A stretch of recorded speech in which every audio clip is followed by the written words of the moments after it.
आज हमारे साथ जुड़ रही हैं साध्वी रितंबरा जी। साध्वी जी, आपका बहुत बहुत स्वागत है। नमस्कार। टाइम्स नाउ पर और टाइम्स नाउ नवभारत पर आपका स्वागत है।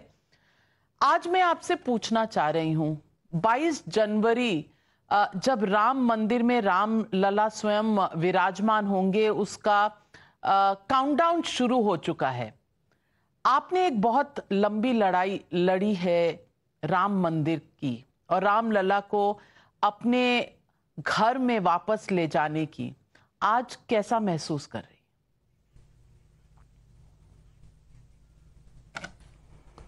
नाविका जी, पूरे विश्व स्तर पर सारा सज्जन शक्तियां बहुत आनंद में हैं, क्योंकि ये संघर्ष 500 साल से लगातार भारतीयों ने लड़ा है, उसको उसके लिए जूझे हैं, जिए हैं और उसी संकल्प के साथ प्राणों का अंत भी किया है।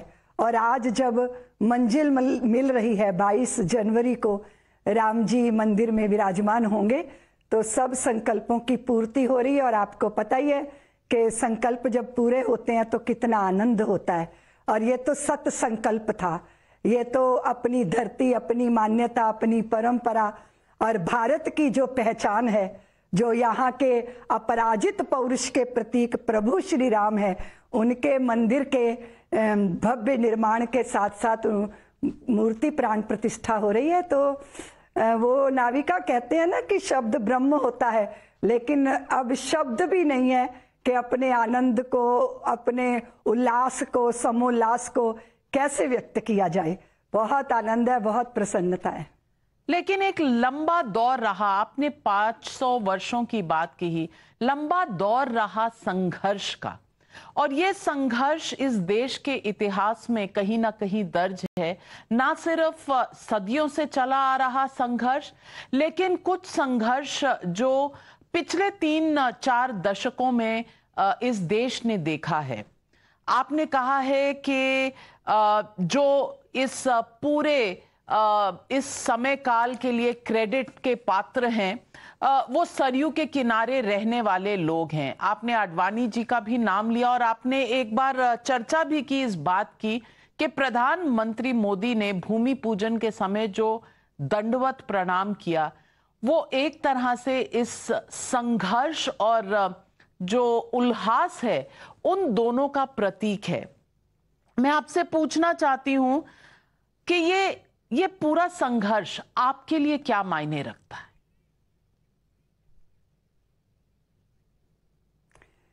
मेरा तो ये जीवन बन गया था नाविका, क्योंकि मैंने सरयू के जल को हाथ में लेके प्रतिज्ञा की थी कि जब तक हम भव्य मंदिर में, वो मैं एक भाव व्यक्त किया करती थी कि कंकर कंकर शंकर इसका प्राण प्राण में गीता है, जीवन की धड़कन रामायण पग पग पर बनी पुनीता है, यदि राम नहीं है श्वासों में तो जीवन का घट रीता है, नरनाहर श्री पुरुषोत्तम का हम मंदिर भव्य बनाएंगे, सौगंध राम की खाते हैं हम मंदिर वहीं बनाएंगे।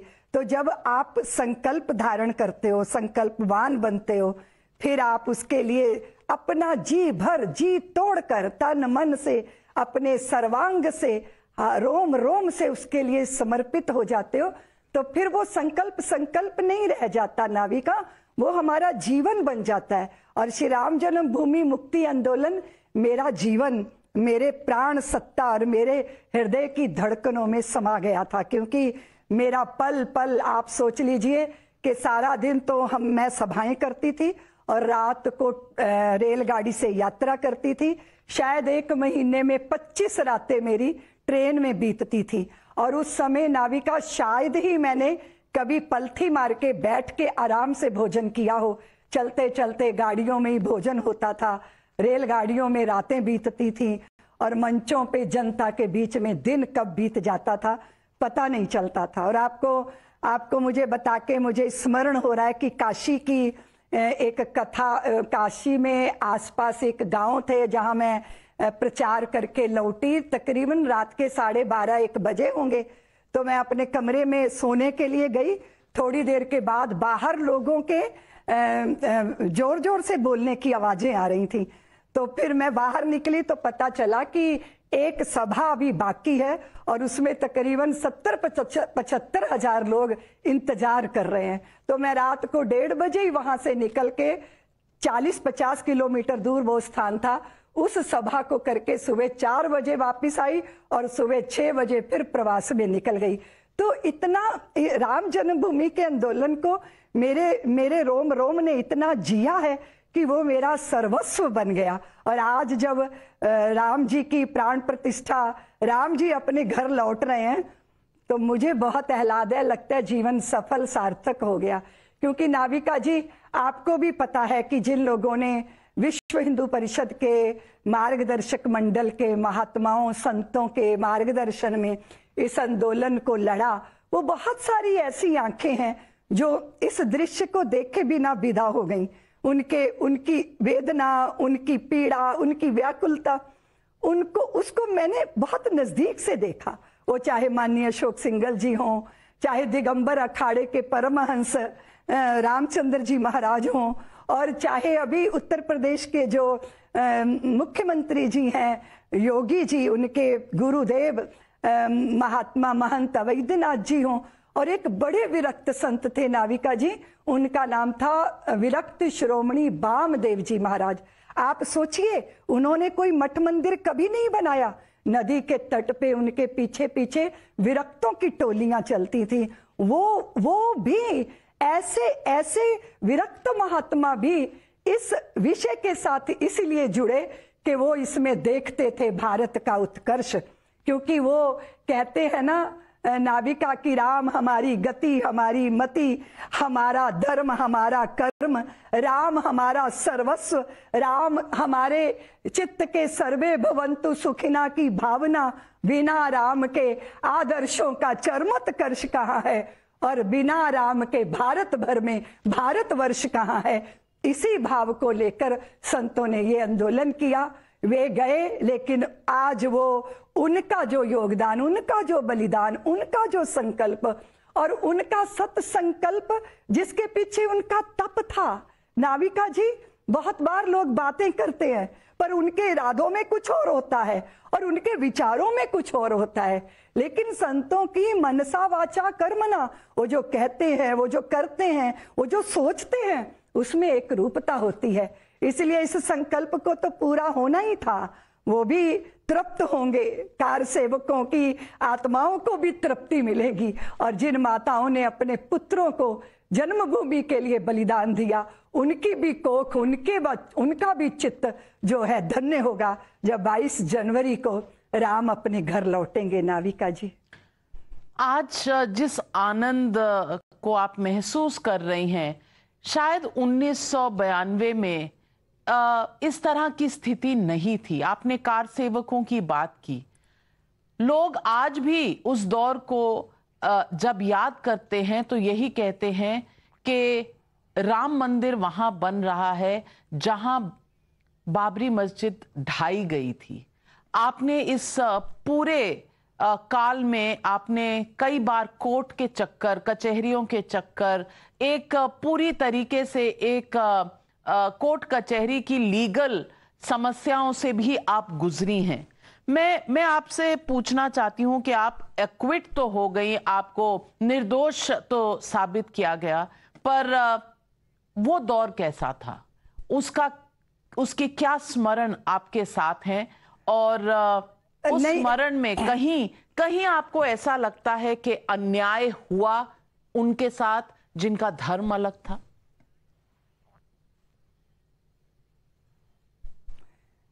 अन्याय तो सनातन जगत के ऊपर हुआ नाविका जी। इस सत्य को सारा संसार जानता है। हमारे आराध्य प्रभु श्री राम की जन्मभूमि पर वो पराभवी युग के प्रतीक को इतने लंबे समय तक झेलना अन्याय किसके साथ हुआ है? अनाधिकार चेष्टा जिन्होंने की, उनके साथ आप अन्याय की बात कर रही हैं? ये कैसा आप कह सकती हैं? और वहां कोई धर्म स्थल नहीं था, वो एक मंदिर को ध्वस्त करके खड़ा किया गया ढांचा था।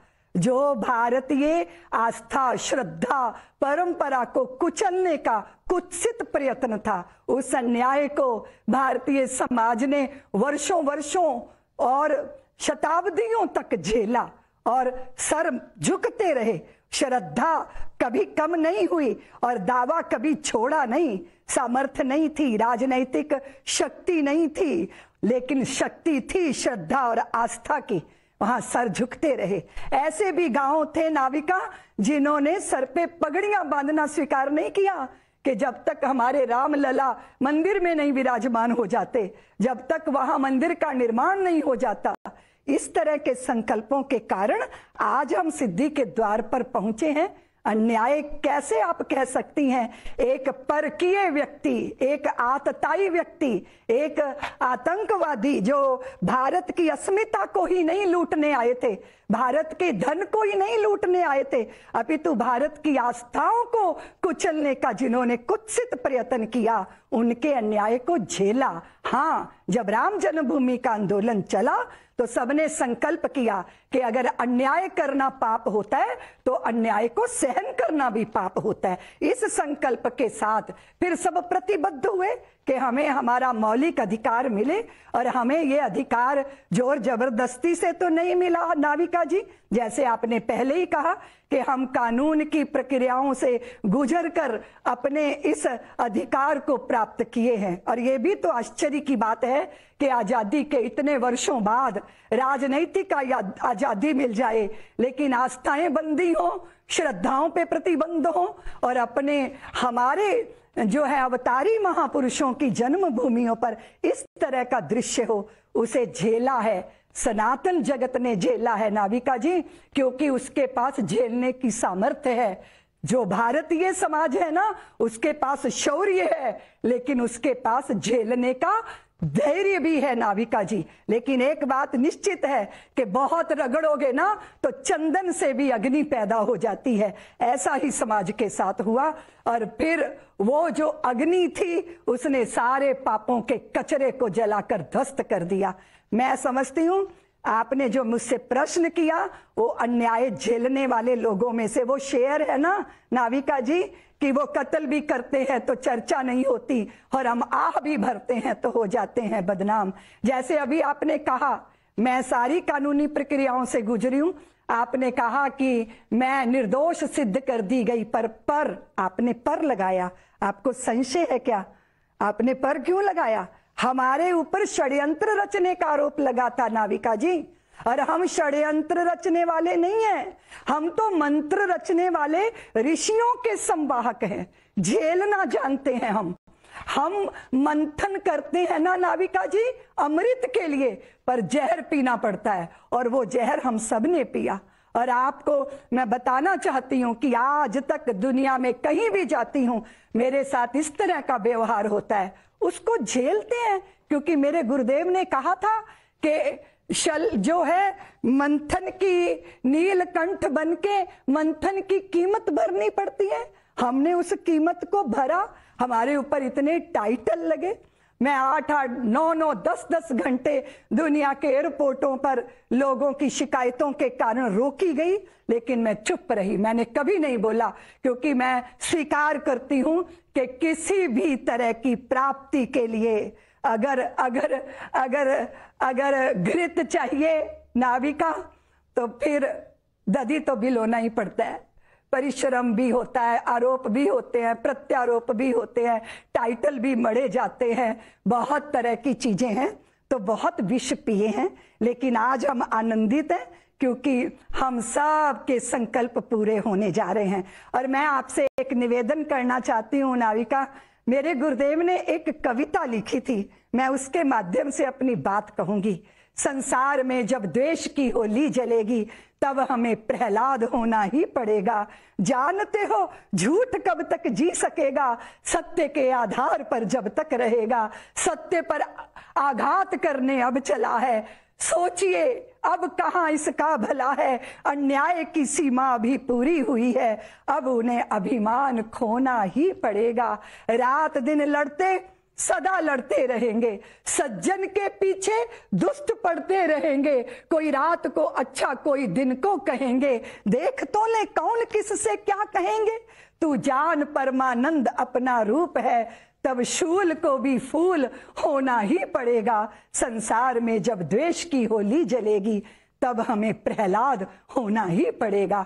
मैं अपने गुरुदेव युग पुरुष स्वामी परमानंद गिरी जी महाराज के मार्गदर्शन में राम जन्मभूमि के आंदोलन को समर्पित हुई थी। नाविका जी, मेरे सत संकल्प के साथ, तन मन के साथ, रोम रोम के साथ, इस भाव के साथ कि श्री राम के मंदिर की ही बात नहीं है, पूरे भारत में राममय हो, सारा भारत राममय हो, सस्य श्यामला भूमि हो, सौहार्द सौमनस्यता हो, और हम जब अपनी जन्मभूमि पर जाके खड़े हों। और इसके पीछे प्रेरणा क्या थी मैं आपको बताऊं। वेदना तो थी कि हमारी श्रद्धाओं पे पहरे थे, लेकिन प्रेरणा क्या थी नाविका जी? जब लक्ष्मण ने कहा प्रभु श्री राम से कि देखो भैया लंका कितनी सुंदर है, वो सोने से मड़ी हुई कितनी अच्छी लग रही है, तो भगवान श्री राम ने कहा लक्ष्मण वो सोने से मंडित, वो मणि माणिक्यों से खचित, वो इतनी खूबसूरत लंका, बहुत सुंदर लंका, लेकिन सुन रहे हो ना लक्ष्मण, मुझे कहीं सौंदर्य दिखाई नहीं देता, जननी और जन्मभूमि से सुंदर कोई कुछ नहीं होता। ये प्रभु श्री राम ने लक्ष्मण को कहा था नाविका जी, और इसीलिए श्री राम की जन्मभूमि के लिए हम प्रतिबद्ध हो गए। सरयू का जल हाथ में लेके कहा था माँ हमारे चित्त में कोप है, क्योंकि आक्रोश है चित्त का, और ये आक्रोश ये कोप हमारे चित्त का ये संकल्प सत संकल्प सार्थक हो जाए। और सरयू माँ ने सुन ली नाविका जी, अयोध्या नगरी तो चिन्मयी नगरी है, प्रभु श्री राम ने अपना काम स्वयं करवाया। और नाविका जी मैं तो सदैव एक बहुत गहरी निष्ठा रखती हूँ कि राम जी करा रहे हैं, राम जी का काम है, राम जी के काम में काहे का विराम है, जिंदा रहे तो जग जीवन ललाम है, मर भी गए तो रहने को स्वर्ग धाम है, हमको तो काम बस राम जी के काम से, और राम जी का मंदिर बनेगा धूमधाम से। उस सत संकल्प की पूर्ति हो रही है नाविका जी, इसलिए हमारे आनंद का नहीं, मेरी व्यक्तिगत कोई बात ही नहीं है।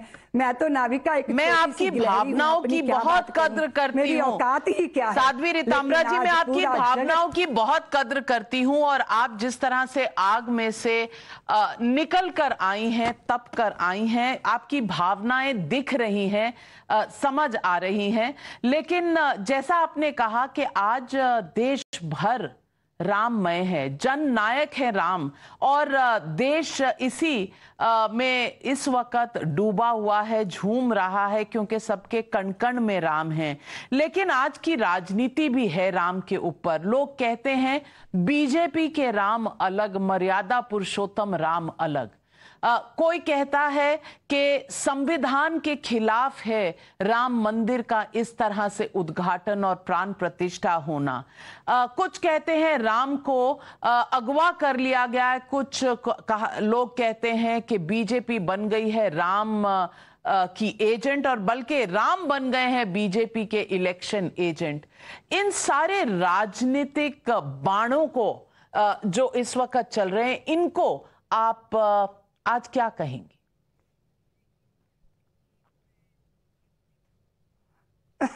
नाविका जी, वो ना एक बात कहूं, राम नहीं है नारा, वो विश्वास है, भौतिकता की नई दिलों की प्यास है, राम नहीं मोहताज किसी के झंडों का, सन्यासी साधु या संतों पंडों का, राम नहीं मिलते ईंटों में गारों में, राम मिले निर्धन की आंसू धारों में, राम मिले हैं वचन निभाती आयु को, राम मिले हैं घायल पड़े जटायु को, राम मिले हैं पंचवटी की छाओं को, राम मिले हैं अंगद वाले पाँव को, राम मिले हैं मर्यादा में जीने में, और राम मिले हैं हनुमान के सीने में।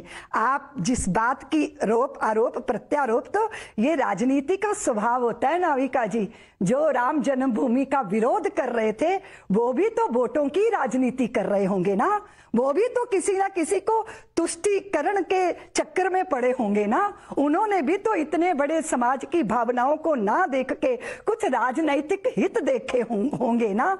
और भारतीय जनता पार्टी के श्री लाल कृष्ण आडवाणी जी जब राम रथ यात्रा लेकर राम जन्मभूमि मुक्ति आंदोलन के पक्षधर हो गए तो फिर उनको सनातन जगत के आशीर्वाद तो मिलेंगे ही ना। ये तो स्वाभाविक बात है, एक विरोध करके राजनीति कर रहा है और एक अगर राजनीति भी कर रहे हैं तो पक्षधर होके कर रहे हैं, लेकिन राम के ही तो पक्ष में खड़े हैं। और फिर राम कोई एक प्रतिमा है क्या नाविका जी कि जिसको भारतीय जनता पार्टी अगवा कर लेंगे? वो तो शाश्वत तत्व है, वो तो सबके ही हैं और जो अपने हृदय की द्वार खोल लेता है उसे प्राप्त हो जाते हैं। और नाविका जी वो राम जो है ना, धर्म भी देते हैं, अर्थ भी देते हैं, मोक्ष भी देते हैं, काम भी देते हैं, जिसकी जो आकांक्षा वो उनसे प्राप्त कर ले। और फिर आप तो जानती हो कि जाकी रही भावना जैसी, प्रभु मूरत देखी तिन तैसी। इसलिए इस बात को इस तरह कहना शायद उचित नहीं है, लेकिन उचित अनुचित की परिभाषा मैं तो नहीं कर सकती नाविका जी, लेकिन ये बात सत्य है कि जिस दिन देश के प्रधानमंत्री जी भूमि पूजन के समय वहां दंडवत प्रणाम किए थे ना, तो हम सबको लगा कि मां भारती के चित्त की पुकार को सुन लिया, क्योंकि भारत एक जाज्वल्यमान चिन्मयी सत्ता है नाविका जी। ये स्थूल दिखने वाला शरीर तो है, पर इसके पीछे की जो सूक्ष्म सत्ता है वो हमें दिव्यता देती है। देश के प्रधानमंत्री जी ने कहा हम भव्य भारत बनाएंगे, लेकिन सारी दुनिया भव्यता से भरी पड़ी है, पर भव्यता के पीछे अगर दिव्यता नहीं होती ना नाविका जी, फिर सुख नहीं मिलता, सुविधाएं तो मिलती हैं। इसीलिए भारतीय जनता पार्टी बहुत अच्छे तरीके से, चाहे वो राम रथ की यात्रा हो, आप जानती हैं, चाहे माननीय कल्याण सिंह जी की सत्ता का न्यौछावर करने वाला वो भाव हो कि मैं 1000 सत्ताएं न्यौछावर कर सकता हूं, और चाहे वो पूरे प्रयत्न पूरे प्रयास रहे हों, तो निश्चित रूप से उनका फिर उनके ऊपर तो ये फबतियां भी थी कि भाई राम जी का मंदिर बनाएंगे पर तारीख नहीं बताएंगे। और अब जब तारीख निश्चित हो गई, अब जब सब कुछ तय हो गया, तब भी कुछ बात होती। और फिर नाविका पता नहीं मुझे आपके पास समय है कि नहीं, लेकिन एक बार क्या हुआ कि जो पार्वती जी और शंकर जी ना दोनों बैल पे चढ़ के जा रहे थे, तो गांव वालों ने देखा, बोले देखो बेचारा दुर्बल सा बैल और दोनों चढ़े हैं, इनको दया नहीं आती। तो भगवान ने कहा भगवती से कि देवी लगता है हमें उतर जाना चाहिए। तो वो वृषभ से दोनों नीचे उतरे, पैदल पैदल चल रहे हैं। तो दूसरे गांव में पहुंचे तो गांव वाले कहते देखो देखो इनको, इन पागलों को देखो, लोगों के पास तो वाहन नहीं होता, इनके पास वाहन है तो ये पैदल ही चल रहे हैं। फिर भगवान ने कहा कि देवी पार्वती तुम बैठ जाओ। तो वो जब आरूढ़ हुई वृषभ पर, फिर तीसरे गांव में पहुंचे तो वो गांव वाले कहते हैं देखो तो देखो ये यौवन की मदमाती, और ये तो ऊपर चढ़ी है बैल पर, और ये जो है बूढ़े बेचारे वो अपना पैदल पैदल चल रहे हैं। तो भगवती को संकोच हुआ, वो नीचे उतर आई और भगवान को आग्रह किया कि आप विराजमान हो जाओ। फिर चौथे गांव में पहुंचे तो लोग कहते देखो देखो ये हट्टे कट्टे बैल पे चढ़े हैं और वो कोमल कुसुम कलिका सी वो बेचारी पहिया पहिया चल रही हैं। कुछ भी करके देख लो, टिप्पणी होनी ही है, और टीका और टिप्पणियों से अगर बात बनती तो बन जाती। बात तो नाविका जी संकल्पों से बनती है। राजनैतिक पार्टियां, सामाजिक लोग, धार्मिक लोग, आध्यात्मिक लोग, विरक्तकार सेवक राम भक्त, और मैं तो कहूं मां भारती का कण कण राम जन्मभूमि को समर्पित था, और वो समर्पण अब सार्थक होने जा रहा है। बहुत सही कहा आपने, जितने लोग उतनी बातें। लेकिन आज आनंदमयी पूरा देश है, क्योंकि सबके मन में राम, कण कण में राम आज सब महसूस कर रहे हैं। और ये आंदोलन और ये संघर्ष आज इस दौर पर पहुंचा है कि ना सिर्फ आपके इस आंदोलन की वजह से, बल्कि ना सिर्फ एक राष्ट्र की तरफ से एक सिविलाइजेशन, एक जो कल्चरल रिजुविनेशन है वो पूरा निकल कर आया है, जिसे इस देश का हर नागरिक, इस देश में रहने वाला हर आदमी, औरत, बच्चा महसूस कर रहा है। साध्वी ऋतंभरा जी हमसे बात करने के लिए और इतनी सरलता से और इतने अच्छे से अपने मन के भाव व्यक्त करने के लिए कि किस भाव से संकल्प लिया और उस संकल्प को आज जब पूर्ण होते हुए आप देख रही हैं, तो शायद जो आपकी खुशी है वो सारा देश महसूस कर पा रहा है। हमारे साथ जुड़ने के लिए आपका बहुत बहुत धन्यवाद, नमस्कार, प्रणाम और मैं क्या कहूँ, बधाई। नाविका जी, मैं भी कि इतिहास के इस दौर में हम सब नाविका साथ जी, आपने मुझे याद किया, उसके लिए आपको भी बहुत बहुत धन्यवाद। बहुत बहुत धन्यवाद आपको भी। Thank you.